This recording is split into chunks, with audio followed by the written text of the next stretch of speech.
Assalamualaikum warahmatullahi wabarakatuh. Apa khabar anda semua? Selamat berjumpa kembali dalam episod keempat Aki Show season kedua. Nama saya Fairuz. Kali ni dah untuk season ni dah kali keempat ya kita bersiaran bersama-sama. Mesti banyak yang anda telah dapat ambil sedikit sebanyak ya daripada perkongsian-perkongsian kita sepanjang season yang pertama dulu dan juga season yang kedua ini. Soalan saya untuk anda pada hari ini, apakah anda masih lagi setia dengan langkah pertama yang anda decide untuk ambil ke arah gaya hidup yang lebih positif ataupun gaya hidup yang lebih sihat?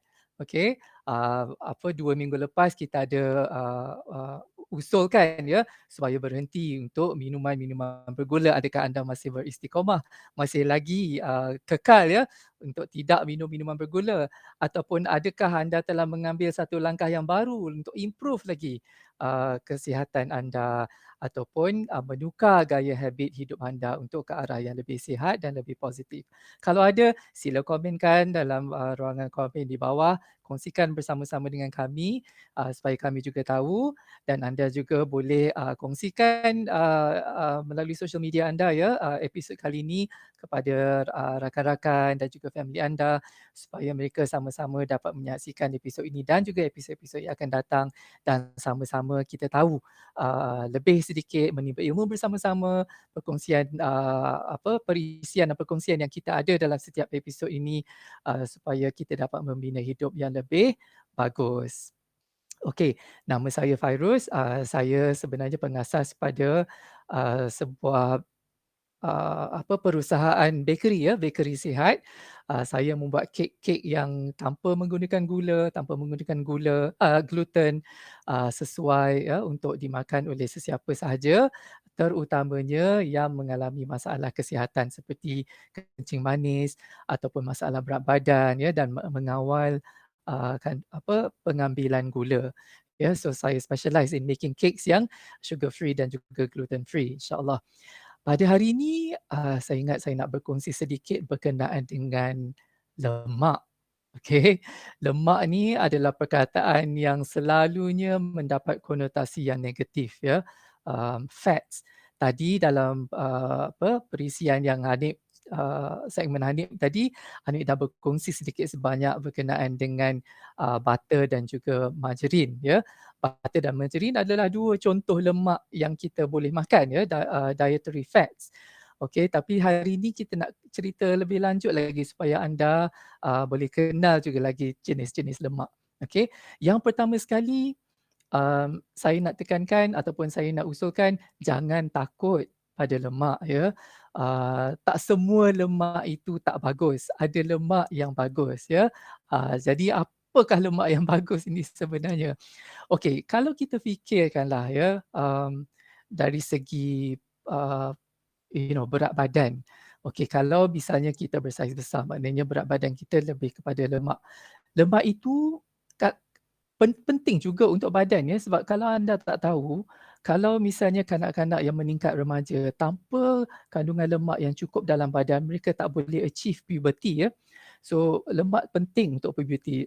Lemak juga penting untuk kita punya reproductive system ya, dan juga otak kita juga memerlukan lemak ya. To crudely put lah, selain daripada itu, lemak juga boleh membantu menguatkan tulang-tulang kita dan juga membantu imunisasi badan ya. Masalahnya adalah bila kita mempunyai lemak berlebihan di dalam badan, itu sahaja. Wanita juga perlukan kadar lemak yang pada satu tahap yang sesuai ya, untuk mereka membolehkan mereka mengandung misalnya. So kalau kadar lemak di dalam badan tak cukup, mungkin badan tak boleh nak achieve untuk buat semua ini. Lagi satu yang penting berkenaan dengan lemak dalam badan kita adalah setengah-setengah vitamins perlukan lemak untuk diserapkan di dalam badan. Ini dipanggil fat soluble vitamins ya. Contohnya adalah vitamin A, vitamin D, vitamin E dan juga vitamin K. Contohnya vitamin D daripada matahari misalnya badan kita tak boleh nak proses vitamin D itu kalau tidak ada lemak di dalam badan kita. Specifically kalau tidak ada kolesterol yang boleh membantu untuk sintesiskan, untuk menyerapkan vitamin itu ke dalam badan kita. So lemak ini penting. Jadi while kita nak mengurangkan lemak yang berlebihan dalam badan kita, kita juga perlu tahu ya setengah-setengah lemak itu penting untuk mengawal ataupun kita punya body system ya. Allah dah ciptakan macam itu. Okey, bercerita pula tentang lemak-lemak yang di dalam makanan. Generally lemak yang kita makan ni terbahagi kepada 3 jenis. Bagus untuk anda tahu, saya nak kongsikan sedikit ya dari segi pemakanan lemak-lemak yang terdapat di dalam makanan yang available lah, okey, di luar sana ataupun yang kita masak sendiri. Okey, secara kasarnya lemak ini boleh terbahagi pada 3. Yang pertama adalah saturated fats. Saturated fats ni ataupun lemak tepu. Selalunya lemak tepu ni datang daripada kebanyakannya datang daripada sumber haiwan ya. Contohnya butter ataupun ghee. Ghee ni adalah kita selalu fikir ghee ni tak baik untuk kesihatan. Sebenarnya ghee adalah dipanggil clarified butter. Ghee ni adalah butter yang telah dimasak dan dia punya kandungan tenusu tu telah dikeluarkan. Jadi kandungan ghee ni adalah pure butter fat ya. Kadang-kadang kita ada orang yang lactose intolerant yang tak boleh makan butter ya. So diorang boleh makan ghee sebab ghee ni dah tak ada dah lemak-lemak tenusu dalam tu. Selain daripada itu, minyak kelapa misalnya, cheese, heavy cream ya, semua ini santan, semua ini adalah contoh-contoh saturated fats ya. Banyak research yang dulu-dulu mengatakan saturated fats ni kita kena kurangkan sebab dia boleh mengakibatkan penyakit jantung. Tapi research yang terkemudian ini dah banyak membuktikan bahawa tak ada direct correlation ya sebenarnya, dan banyak juga research yang sebelum ini adalah dibiayai oleh syarikat-syarikat makanan. Jadi naturally mungkin results research itu agak berpihak ya pada sesiapa yang membayar ya untuk research itu dilakukan. Okey, selain daripada saturated fats, kita ada juga unsaturated fats. Unsaturated fats ni adalah lemak tidak tepu. Lemak tidak tepu ni terbahagi kepada 2, monounsaturated fats dan juga polyunsaturated fats. Monounsaturated fats ni adalah contohnya seperti buah avocado, kacang-kacang ya, kacang almond, macadamia, minyak zaitun, buah zaitun ya, kebanyakannya daripada tumbuhan. Contoh polyunsaturated fats pula adalah seperti daripada daging ya, ikan-ikan yang berlemak contohnya salmon, ikan patin ya, telur, juga daripada chia seeds ya dan flax seed. Anda mungkin tak terfikir chia seed ada lemak ya. Chia seed mengandungi kandungan polyunsaturated fats ya.